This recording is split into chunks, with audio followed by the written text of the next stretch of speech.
Bonjour Kevin, Bonjour Maxime. bienvenue dans WeCast. Merci pour l'invitation. Faut parler plus proche du micro. Bonjour Maxime. Bonjour Kevin, bienvenue dans WeCast. WeCast, c'est un podcast qui s'intéresse à ton parcours et à ton travail, de ce que tu fais. En tout cas, merci beaucoup pour l'invitation. Avec plaisir, je te présente Alixia qui sera ma co-animatrice. Enchanté. Bonjour. Alors, on va lancer le générique. Un week-end, un métier, un podcast. WeCast. T'as kiffé? J'ai adoré. Du coup, est-ce que tu peux nous dire qu'est-ce que tu fais aujourd'hui, ton travail, et qu'est-ce qui t'a amené à faire ce travail-là? Ok, donc alors actuellement, je suis agent immobilier. Donc, je travaille pour la société Nexity, qui est un très grand groupe, enfin le plus grand groupe de l'immobilier au niveau français. Et je me suis dirigé vers cette voie pour vraiment une passion pour l'immobilier. Voilà, tout simplement. Ok. Qu'est-ce que t'as fait des études là-dedans? Ou, Alors, pas du tout.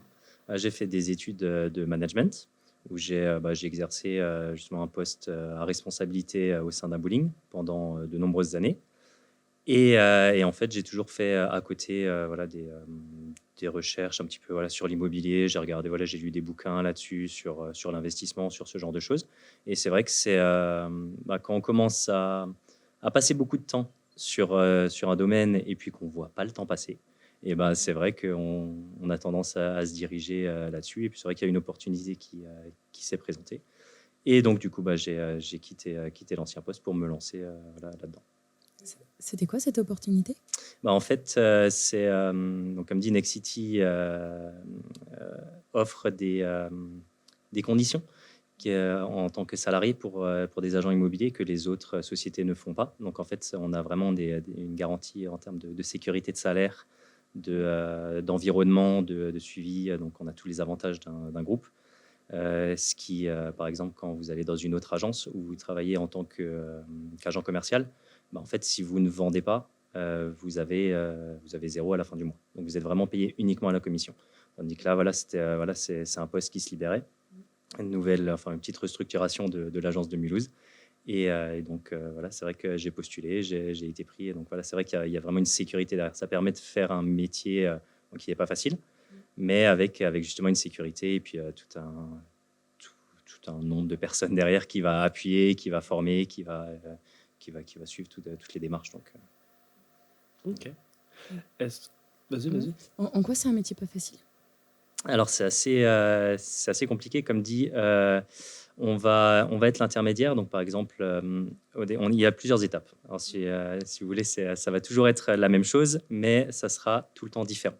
C'est-à-dire qu'au départ, pour pouvoir travailler, il faut pouvoir avoir des biens à vendre.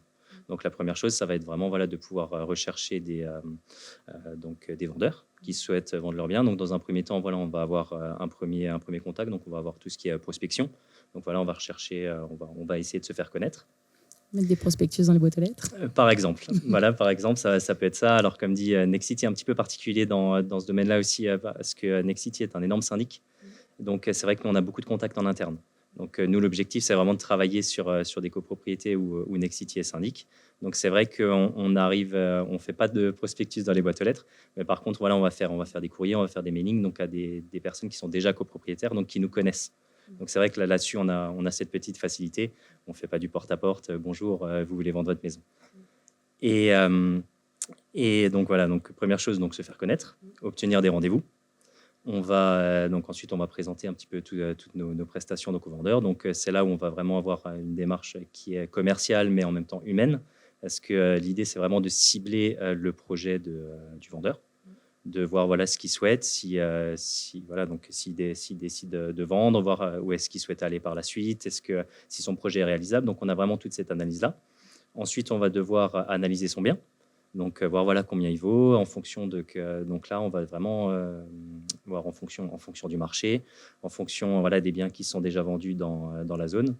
Il faut savoir c'est qu'en Alsace, on a la convention Alsace-Moselle qui est assez particulière aussi par rapport au reste de la France, notamment pour l'immobilier.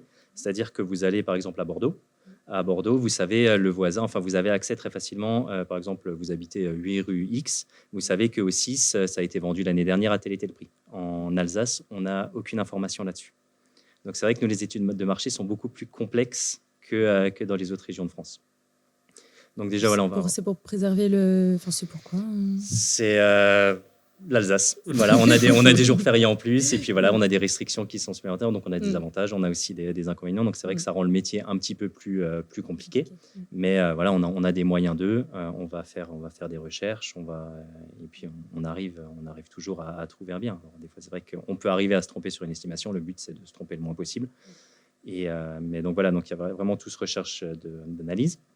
Une fois qu'on a analysé le bien, il va falloir revoir le vendeur, lui présenter nos prestations, lui indiquer le prix. Donc, des fois, c'est vrai que ça peut être quelque chose à un prix auquel il s'attend. Voilà, il s'attend à ce que son appartement vale 200 000. On lui annonce 200 000 euros, voilà, qui est la réalité du marché actuel. Et donc là, voilà, en général, tout se passe bien. On propose nos prestations. Et par contre, ça peut très bien être quelqu'un qui décide de déménager dans le sud de la France. Donc, il a vu une maison à 300 000. Donc, pour lui, son bien vaut 300 000. Alors que son bien vaut peut-être que 150. Donc voilà, donc là, on a toutes ces étapes. Donc tant qu'au départ, on a fait tout ça pour, entre guillemets, pour rien, parce que tant qu'on n'a pas signé de mandat, parce que le mandat, ça va être le nerf de la guerre dans notre métier, tant qu'on n'a pas signé de mandat, tout ça, c'était du temps perdu. Donc c'est vrai qu'on va passer beaucoup de temps à faire des estimations. Et là où il va falloir aussi pouvoir détecter l'humain, savoir si la personne est vraiment vendeuse, si elle ne l'est pas, si c'est juste de la curiosité, si c'est pour une donation pour ses enfants. Alors on le fait aussi. Mais voilà, qu'on le sache, aujourd'hui, c'est vrai que les gens prennent de plus en plus. Voilà, ils sont pas francs. Voilà, c'est ça. Ils vont faire, voilà, ils vont tourner autour. Et tandis que si on le sait tout de suite, ça ne veut pas dire qu'on va pas le faire, mais on va le faire aussi. On va peut-être un petit peu moins perdre de temps. On va le faire en connaissance de cause. Donc là, à partir du moment où, imaginons, on a réussi à convaincre le vendeur, voir son projet est viable, si voilà, tous les feux sont au vert. Donc, imaginons qu'on a un mandat. À la suite de ça, on va se retrouver donc à devoir commercialiser le bien. Donc là, voilà, ça va être, on a énormément de normes qui sont, qu'on doit respecter. Hein. C'est un métier, c'est un domaine qui est très régi, tout simplement. Et donc voilà, on a des diagnostics techniques qui sont à faire. Donc diagnostics, voilà, que vous avez les DPE, les CARES, ce genre de choses. Alors nous, on les sous-traite, mais disons que nous, on va proposer en termes de prestations, en fait, de s'en occuper. Parce que c'est vrai que chez Nexity, en tout cas, notre idée, c'est vraiment de faire du début jusqu'à la fin du dossier. Donc à partir du moment où on prend un bien en vente, on va gérer donc l'aspect donc avec le vendeur, suivre tout ce qu'il souhaite pour la suite. Établir tout ce qui est diagnostic, le reportage photo, une visite virtuelle, voilà, si besoin. Après, on va avoir une recherche d'acquéreur. Donc là, pareil, on va recommencer en fait à représenter le bien avec un acquéreur. Donc en fait, on va le faire plusieurs fois. On va rechercher l'acquéreur, on va voir aussi vérifier si lui est finançable ou pas. Donc comme dit, en tant qu'agent immobilier, on n'a pas le droit de leur demander des éléments comme les fiches de paye, dernières fiches d'impôt. Alors on peut en parler. C'est toujours pareil, si l'acheteur veut le dire, il peut le faire. Mais voilà, on ne peut pas leur exiger en tout cas ces documents. Donc là aussi, on va avoir ce rôle peut-être de les diriger vers des courtiers, vers telle et telle banque. Donc voilà, toutes ces informations, voilà, faut se tenir au courant, surtout aujourd'hui, par exemple avec une conjoncture qui est très compliquée. Donc on sait qu'il y a des banques qui sont plus ouvertes que d'autres selon les situations. Et à la suite de ça, donc imaginons, voilà, on a le vendeur, on a l'acheteur, on va arriver sur la rédaction du compromis. Donc pareil, il va y avoir plein de clauses selon chaque situation. Il peut très bien y avoir tout d'un coup, il y a un dégât des eaux qui est arrivé, il y a eu des choses que des fois les propriétaires ont fait, ils ne les ont pas fait dans les règles. Donc nous aussi, notre rôle d'agent immobilier, c'est vraiment d'éclairer tous les parties. En fait, nous, c'est vraiment pas de cacher des éléments pour vendre. Enfin, du moins, c'est pas du tout la politique de la boîte. Donc c'est vraiment que tout le monde ait toutes les informations. Et à la suite de ça, nous, on va transférer donc le dossier à un notaire. Donc le notaire va faire toute la rédaction et à ce moment-là, nous, pour l'instant, on n'a toujours pas gagné d'argent, entre guillemets, concrètement. On a passé énormément de temps sur un dossier et à la suite, donc là, après, c'est un petit peu entre les mains du notaire.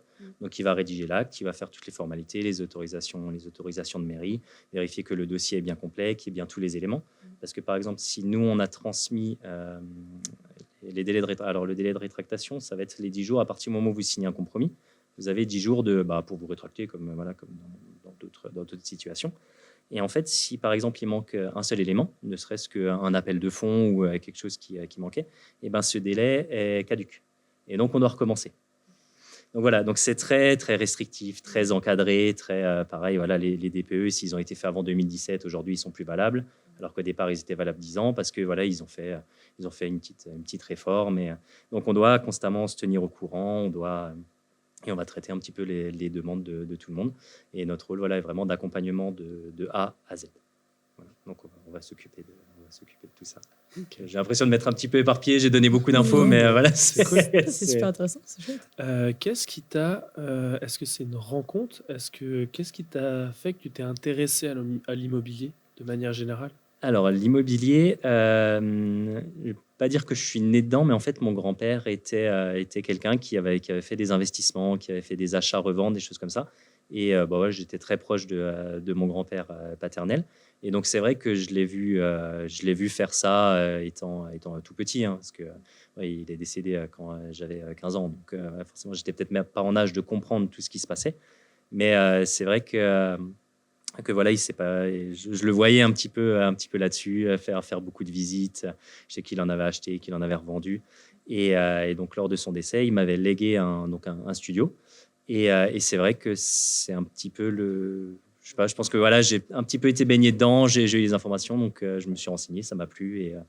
Et c'est vrai qu'encore aujourd'hui, quand par exemple je reçois un contact d'un vendeur qui me dit voilà, moi j'ai un appartement, telle et telle résidence, une résidence que je ne connais pas, je prends vraiment plaisir à éplucher voilà toutes les informations de la résidence, son année de construction, les derniers PV d'assemblée générale, ce qui a été voté, ce qui va se faire, les projets, voir un petit peu le quartier où il est situé.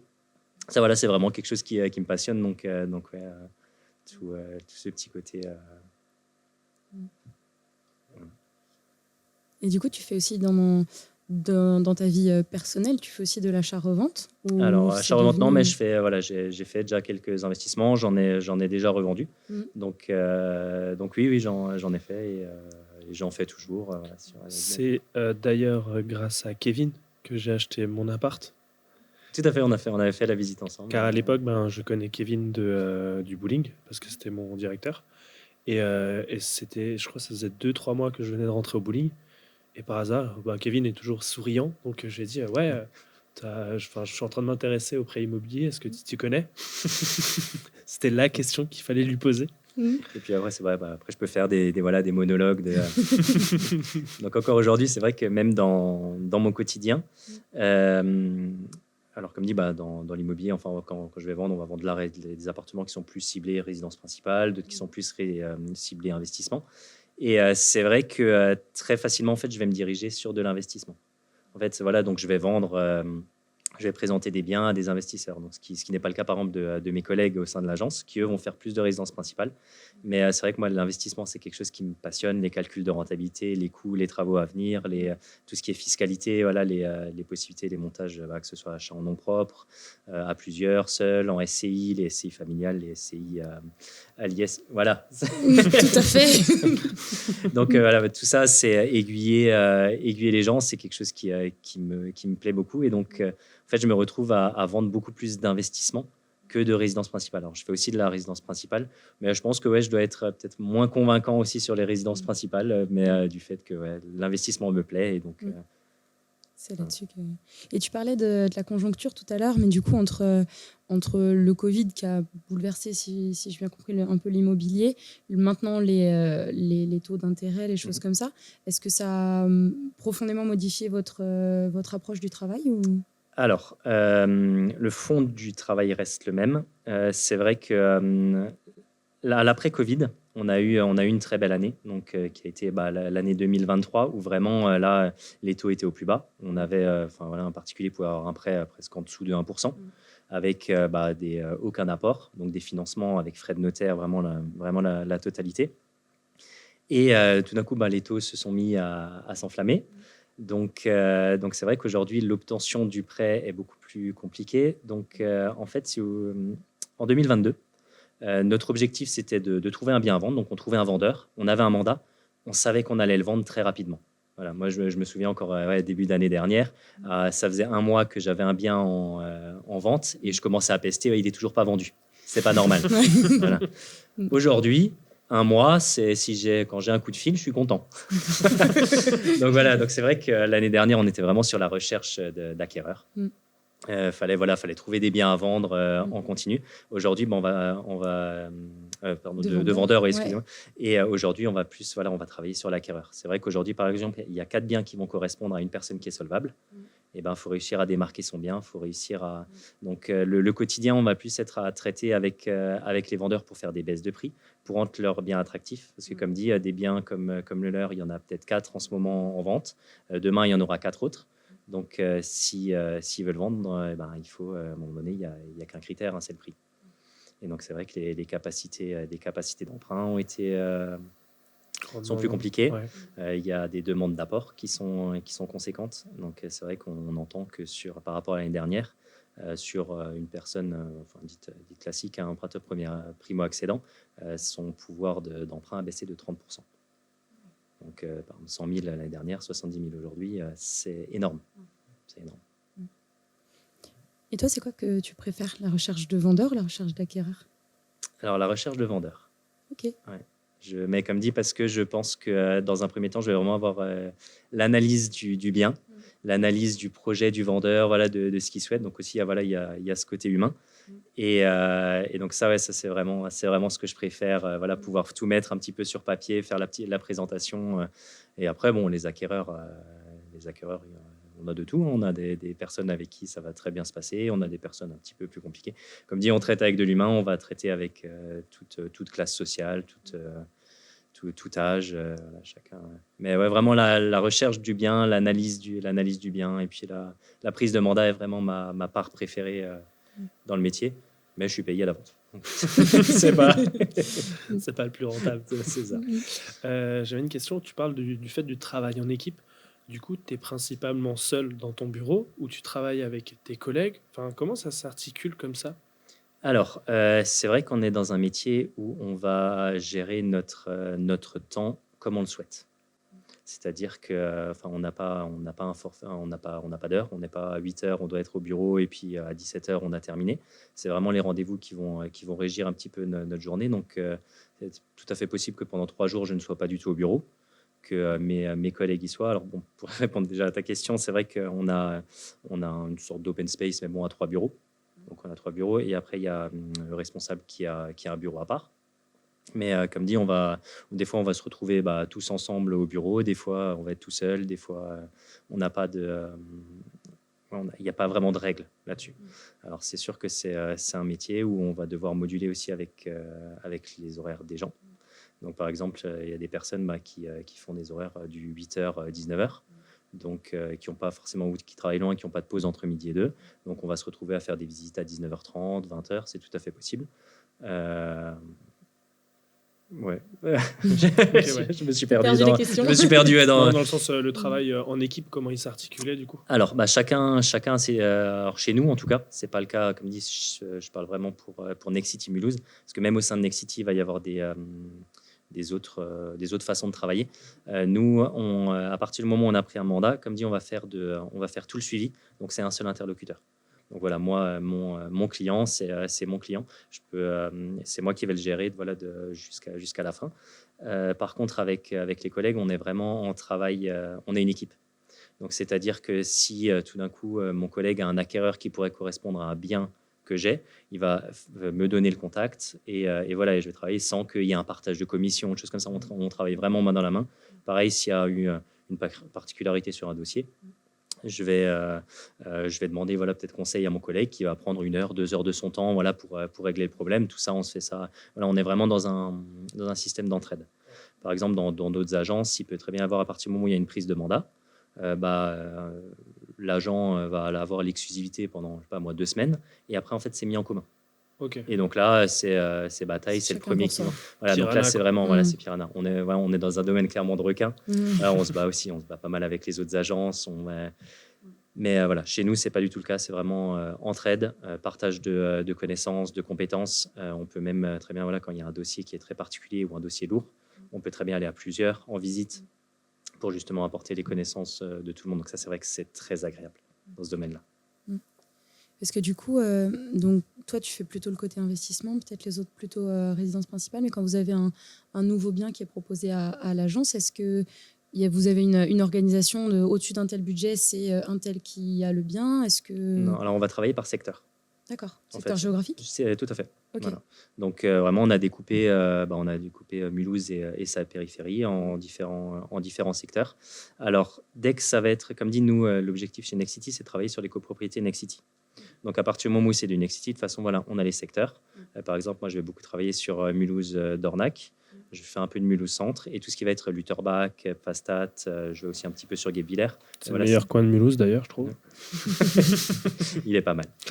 Après, on a de tout. On a du très cher et du pas cher. Mulhouse aussi a cette particularité que prix au mètre carré, on peut avoir du 600 € au mètre carré et on peut avoir du 6 000. Donc voilà, c'est vrai que d'une rue à l'autre, ça peut vraiment varier. Et donc voilà, à partir du moment où c'est de la copropriété Nexity, un client appelle, voilà, parce qu'on est syndic, ils appellent l'agence, ils nous transfèrent. Là, c'est sur Fastat. Et ben voilà, je vais récupérer le dossier naturellement, il n'y a aucun problème. Même si c'est mon collègue qui prend l'appel, il me fait voilà un petit SMS, la petite note, voilà tel et tel a appelé. Donc et puis ensuite je prends le relais. Et pareil, si moi je récupère un appel qui est notamment par exemple sur Saint-Louis, qui est le secteur de mon collègue, voilà, je vais prendre un petit peu les infos, je vais prendre la température et je lui envoie les informations et c'est lui après qui va gérer totalement. Travail. Voilà. Et par contre, si c'est de l'extérieur, donc si c'est pas d'une Nexity, par exemple une maison individuelle qui va être, je sais pas moi, Haute-Mersheim ou peu importe qui n'est pas syndic Nexity, ça va dépendre des cas. Réellement, ça va dépendre. On va en discuter entre nous. C'est tout à fait possible qu'on travaille ensemble dessus. Parce que je prends Haute-Mersheim parce que voilà, on va avoir une demi-heure de route, ne serait-ce que pour faire une visite. Donc l'un et l'autre va dire une fois c'est toi, une fois c'est moi. Ou par exemple, moi je peux très bien gérer le côté vendeur et lui va s'occuper justement du côté acquéreur. Voilà, on va se partager les tâches, mais comme dit, ça c'est vraiment au cas par cas. On n'a pas de règle définie géographique sur tout ce qui est Nexity. Et encore. On peut aussi, sur des dossiers particuliers, on peut aussi travailler ensemble, on peut aussi se partager. On me dit vraiment principe d'entraide et je pense que c'est assez exceptionnel dans l'immobilier. Tu as un exemple de dossier compliqué où vous y êtes allé à plusieurs? Qu'est-ce qui vous pose problème? Oui, par exemple. Année dernière, donc c'est un appartement. Alors sur le papier au départ, tout était facile. Le vendeur veut vendre. On a un prix du marché qui colle parfaitement à ce qu'il souhaite. Le bien est mis en vente, rapidement vendu. Le compromis est signé, tout va très bien. Et en fait, c'était un bâtiment où il y avait des punaises de lit. Donc, sur le traitement des punaises de lit, donc tout se fait, tout va très bien. Alors, l'appartement lui-même n'était pas forcément concerné, mais voilà, tout le bâtiment. Et en fait, pendant cette désinsectisation, il y a les portes qui sont restées ouvertes et on s'est retrouvé avec un squatter dans l'appartement. La législation française, à partir du moment où on a un squatter, c'est très particulier. Disons qu'à partir du moment où il y a quelqu'un qui vit dans le logement plus de 48 heures, c'est chez lui. Et là, pour le mettre dehors, c'est très compliqué. Donc là, on se retrouve avec, moi, l'appartement est vendu. Tout est bon. On signe dans 2 mois l'acte définitif chez le notaire. Moi, je vais dans l'appartement histoire de faire un petit tour, de voir ce qui se passe. Et puis là, je vois serrure changée, poignée. Donc là, on se retrouve avec quelqu'un dans le bâtiment, dans l'appartement, et il faut le faire sortir. Donc là, oui, c'est sûr qu'on y va à plusieurs, parce qu'on ne sait pas sur qui on tombe. On ne sait pas sur le genre de personne qui... Donc là, on y va à plusieurs, on cherche des solutions, on appelle la police, on sort, et puis on essaye de trouver une solution pour... la solution a été... c'est la police qui nous a donné l'information. Elle dit, de toute façon, il y a 2 solutions. Soit vous partez sur des procédures, en fait, il y en a 3. Soit vous partez vraiment sur des procédures, vous savez que vous en avez pour 2 ans. Donc là, clairement, de toute façon, la vente, elle a capoté, l'acheteur, il n'est plus là, le vendeur, il avait également des problèmes financiers parce qu'il avait eu des soucis sur sa résidence principale. Parce que c'est vrai qu'au final, en fait, on va prendre un petit peu les problèmes de tout le monde et on est un peu leur solution. Donc c'est vrai que des fois, ça peut être un petit peu pesant aussi moralement. Donc la première solution, comme dit, la procédure, comptez 2 ans. Et encore, voilà, parce que souvent, les squatteurs, c'est des personnes qui ne vont pas être solvables, qui, donc de toute façon, on ne sait pas trop ce qu'ils vont faire de l'appartement. Les charges, dans quel état on va le retrouver. exactement. Les charges, ils sont toujours à la charge du propriétaire. Donc, c'est le propriétaire qui va payer l'eau chaude, l'eau froide, s'il y a des travaux, voilà, qui peut pas Pour peu qu'il ait profiter de encore un prêt dessus en plus. voilà, ce qui peut être le cas. Deuxième solution, elle dit je vous le déconseille, mais c'est vous y allez avec des copains et la batte de baseball. Mais bon, ce qu'il faut savoir, c'est que là, encore une fois, c'est celui qui tient la batte qui est responsable. Alors que bon, il y a quand même la personne qui squatte votre logement. Et puis, et la troisième, c'est vous lui donnez un billet et puis vous lui demandez de partir. D'accord. Donc, c'est au final ce qui a été fait. Ça a coûté 1 500 € au propriétaire. Alors là, le propriétaire aussi, dans ce que-là, il n'a pas énormément de courage. Et du coup, j'y suis allé avec mon collègue. On a défini, voilà, on était le mercredi, vendredi matin, à 9h, on vient, vous les avez libérés avec une enveloppe, vous nous rendez tous les jeux de clés que vous avez. Et puis à ce moment-là, on y va, on fait le tour et on libère le logement. Et puis il y a le serrurier qui vient derrière et qui met une serrure renforcée. Donc, voilà, par exemple, le genre de cas particulier qui peut arriver. Bon à savoir, parce que du coup, pour avoir un appart, j'ai forcément la peur un jour que ça arrive, mais me dire que ça peut être une solution qui évite la prison. Aujourd'hui, en général, voilà, c'est vrai que ça coûte un peu, mais c'est la solution la plus efficace. Parce que, par exemple, on évite des montants qui, par exemple, une personne qui ne paye plus son loyer, donc même si c'est un locataire, voilà, tout à fait, où tout se passait très bien pendant 2 ans, du jour au lendemain, il décide de ne plus payer son loyer, donc il devient squatteur. Vous engagez une procédure, c'est souvent la personne, si elle ne paye pas son loyer, c'est que voilà, elle a des soucis financiers.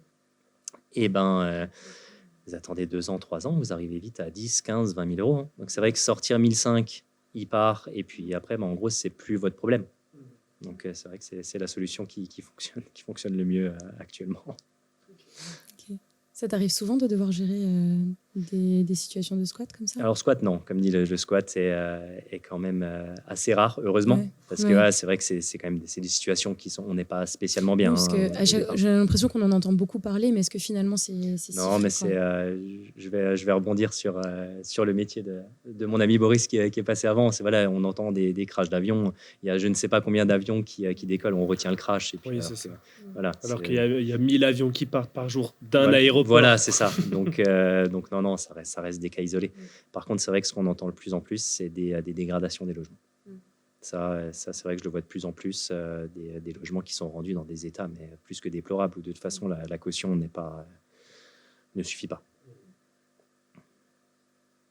C'était pour le côté négatif, mais il y a du positif dans ton métier, j'imagine. Oui, alors il y a du positif, comme dit, on va être au cœur de projets de vie des personnes. Donc c'est vrai qu'il faut aimer l'humain, comme dit, on n'a pas d'emploi du temps, on gère notre planning comme on le souhaite. On est à la découverte, voilà, de personnes. On fait, comme je disais, on a toujours le même schéma de base, on a une ligne de conduite, mais toutes les journées sont différentes.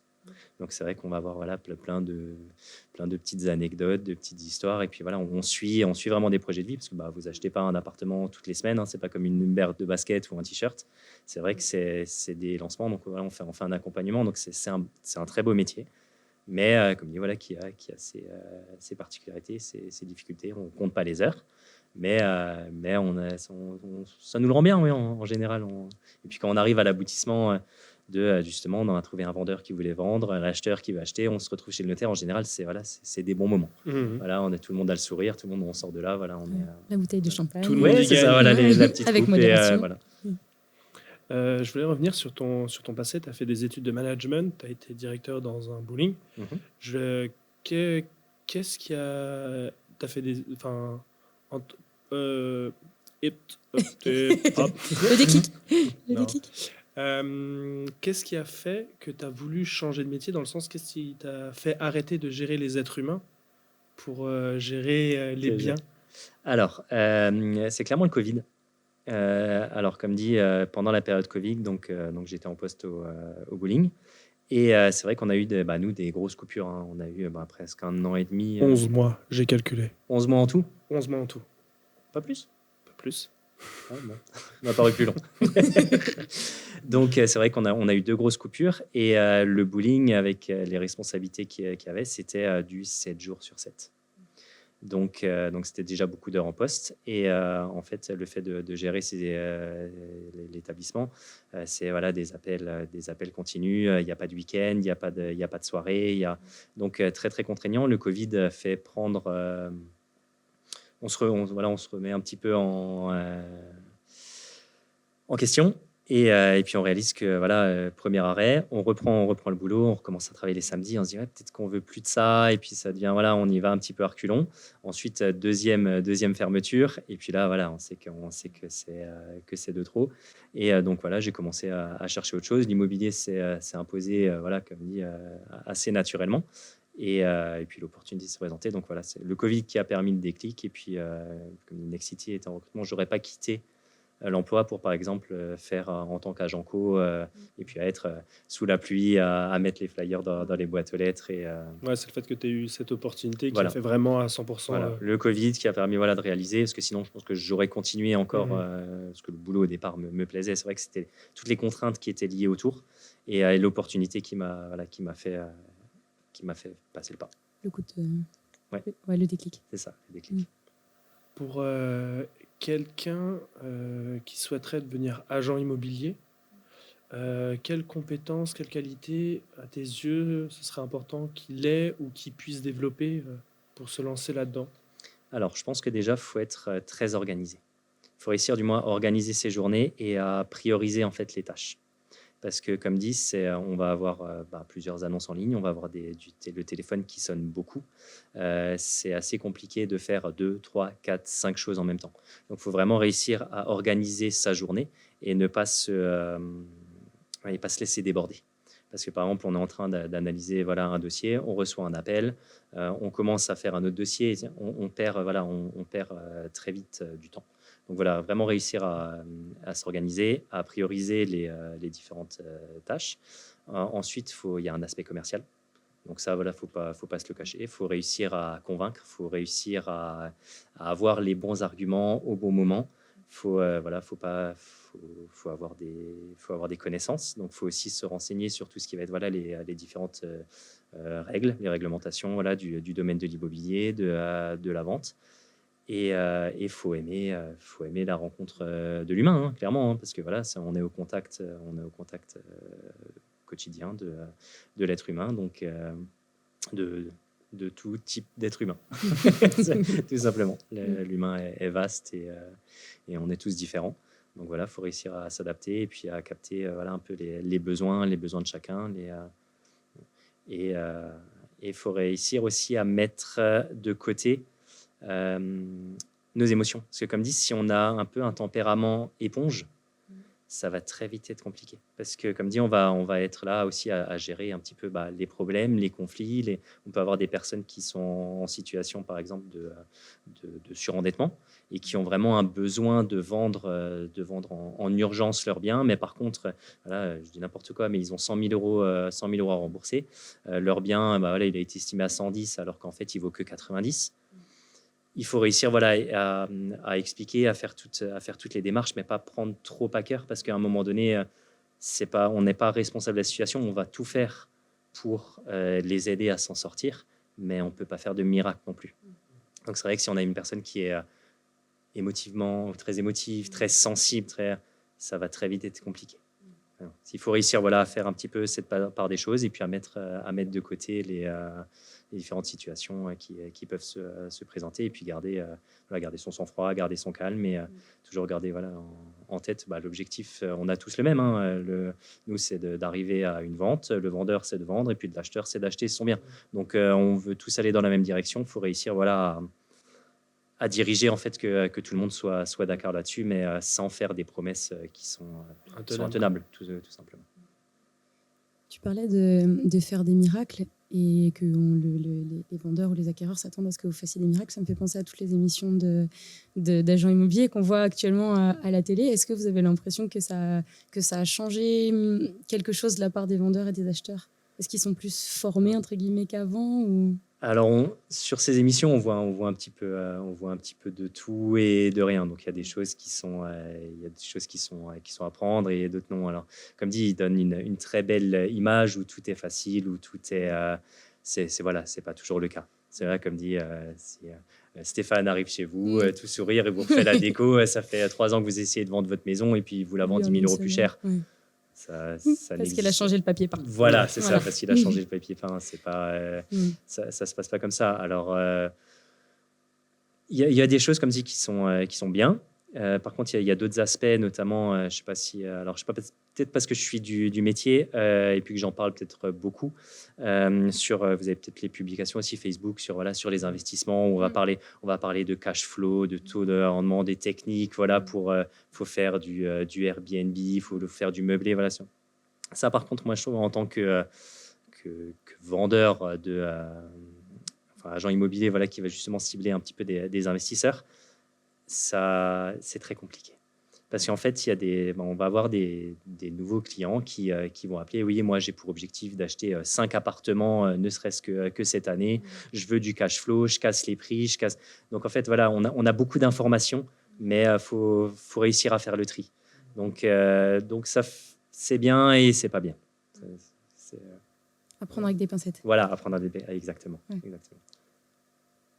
Comment tu t'es formé? Toi, tu dis que tu as lu beaucoup de livres, etc. Mais comment tu as réussi à faire un peu la part des choses, le tri entre les sources fiables et moins fiables? Comment tu t'es formé à ce métier, en fait? Alors, comme dit, je pense que je sais pas, j'avais peut-être un petit peu déjà des connaissances au fil des années. Et après, je pense que j'ai peut-être aussi suivi des parcours de personnes qui ont vraiment réussi, qui ont par exemple, prendre un exemple, c'est, je sais pas si on peut l'appeler influenceur, en tout cas, c'est un très grand investisseur qui s'appelle Yann Darwin, et qui lui, voilà, est parti vraiment de zéro et qui a, si lui, on suit un petit peu son parcours, on va vraiment voir, voilà, de ses débuts, comment il a galéré, comment il a étudié. Et donc, lui, notamment, a écrit un bouquin qui explique vraiment beaucoup de choses.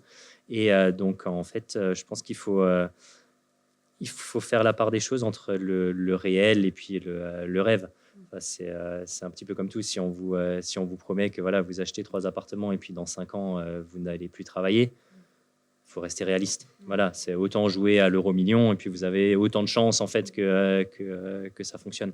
Donc je pense juste à un moment donné, faut placer je sais pas, l'église au milieu du village et puis voilà, prendre vraiment, voilà, faut pas juste prendre de l'information et la prendre pour acquis. Faut faire un petit travail de recherche derrière, voir les biens, se renseigner aussi sur la fiscalité. Parce que acheter un bien, par exemple, et le mettre en location, c'est très bien, mais c'est pas parce que vous louez un appartement 500 € hors charge que vous avez 6 000 € à l'année. Parce que voilà, il y a une imposition qui va se rajouter. Il y a plein de différents formats. Donc je pense qu'à un moment donné, faut aller plus loin que juste l'information qu'on vous donne. Faire des recherches et puis ça, je pense que ça se cadre pas que dans l'immobilier, dans un petit peu dans tout. Tous les domaines, quoi. Voilà. Moi, j'ai une question par rapport. Est-ce que ça fait combien de temps déjà là maintenant que tu es agent immobilier? Alors là, officiellement 2 ans. 2 ans. Est-ce que dans ton parcours, tu as eu des difficultés, que ce soit professionnel, même avant, et tu as dû développer des compétences ou quoi que ce soit pour aller au-delà de ça? Ou dans ton parcours d'agent immobilier, que tu pensais pas qu'il y aurait de base? Alors, non, je pense que les contraintes, j'en étais, j'en étais assez conscient. Après, ça devient, c'est un métier où, après, c'est comme tout, plus on va le faire, plus on va rencontrer des gens, plus on va avoir des facilités. Et on va se retrouver dans des situations qu'on a déjà vécues, différentes, mais qui se ressemblent. Et donc, c'est vrai qu'on va réussir à adapter notre discours plus facilement. Je vais réussir à cibler les éléments qui intéressent plus. Voilà, donc je vais plus facilement savoir à me diriger là-dessus plutôt que tourner autour du pot et puis parler de, je sais pas moi, la peinture des communs alors que tout le monde s'en fiche. Par contre, une taxe foncière, c'est plus important. Voilà, ça. Donc je pense que les difficultés, oui, mais pas plus que ça. Par contre, plus on pratique, plus on est à l'aise, plus on va comprendre en fait les besoins de chacun et réussir à comprendre l'humain. Comme dit, c'est un métier où vraiment comprendre l'humain est très très important.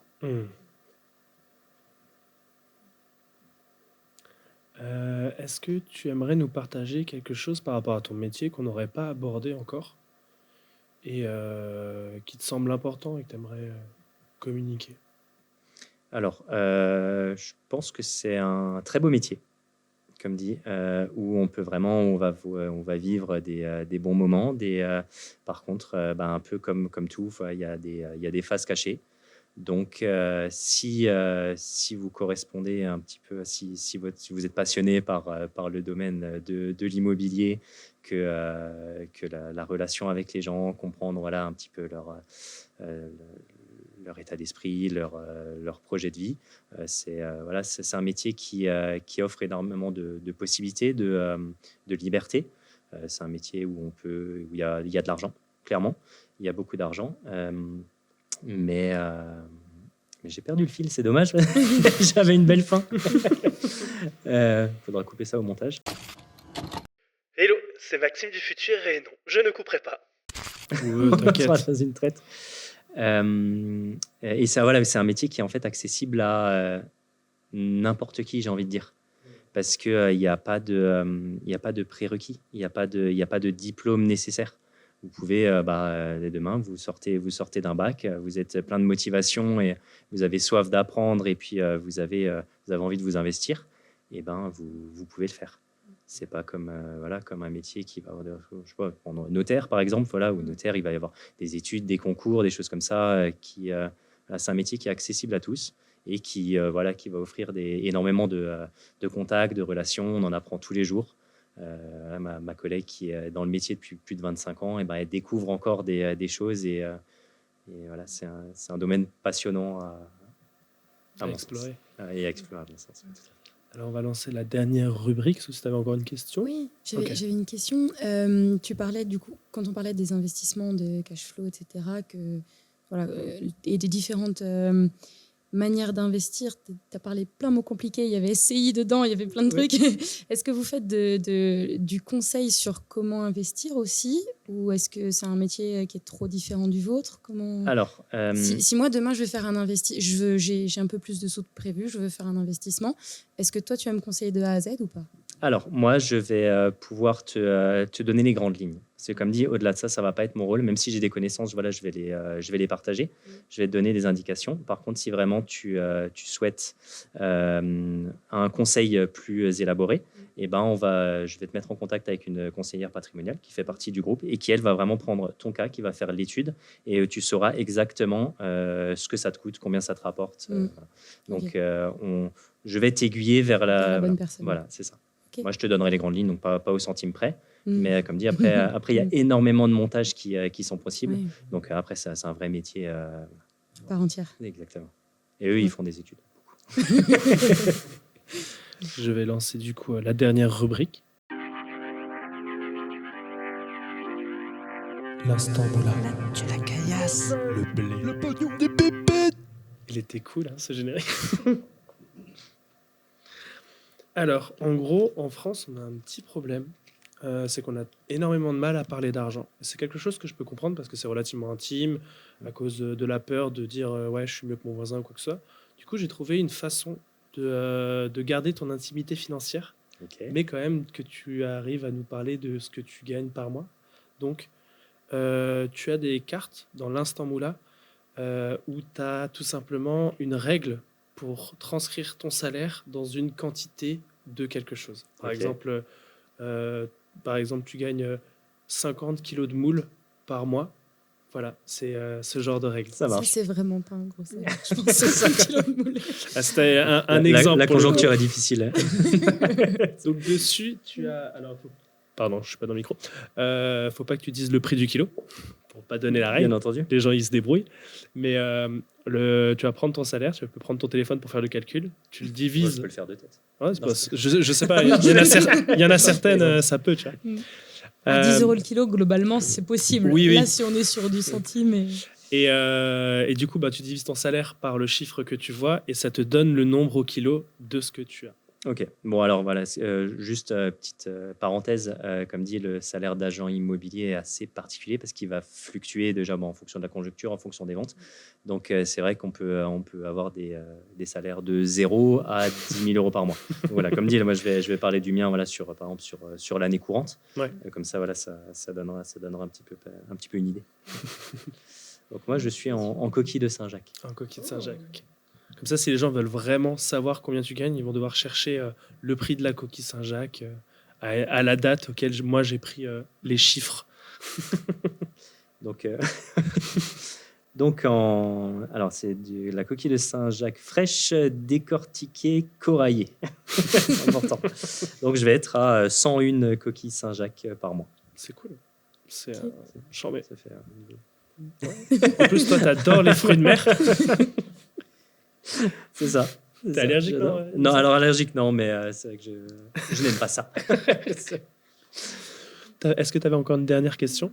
Ok. Alors, je vais clôturer le podcast avec l'ultime question. Si maintenant tu rencontrais un inconnu et que tu aurais un conseil à lui donner par rapport à toi, ce que tu as vécu dans ta vie qui pourrait l'aider, quel serait ce conseil? Alors, je dirais d'écouter les autres, mais de ne pas toujours suivre les conseils. Donc, les écouter, prendre les informations, et on va revenir un peu à ce que je disais avant, faire des recherches par soi-même. C'est comme dit, on a énormément d'informations qui vont arriver, on les prend pour acquis, et souvent, soit ça ne s'applique pas à notre cas, soit c'est... donc voilà, vraiment faire les recherches nécessaires par soi-même et voir pour trouver ce qui correspond vraiment à sa personne. Parce que quand on dit par exemple, ne serait-ce que si on reste dans l'immobilier, on va avoir l'on qui dit faut pas acheter, faut pas investir, faut pas ci. C'est sûr, si on écoute les autres, des fois on fait jamais rien. Donc à un moment donné aussi, il faut se lancer, il faut croire en soi, il faut croire en soi et puis il faut jamais rien lâcher. Voilà ce que j'aurais envie de dire. Merci d'avoir assisté à WeCast. Partagez pour faire connaître ce métier et on s'écoute dans une semaine pour découvrir ensemble un banquier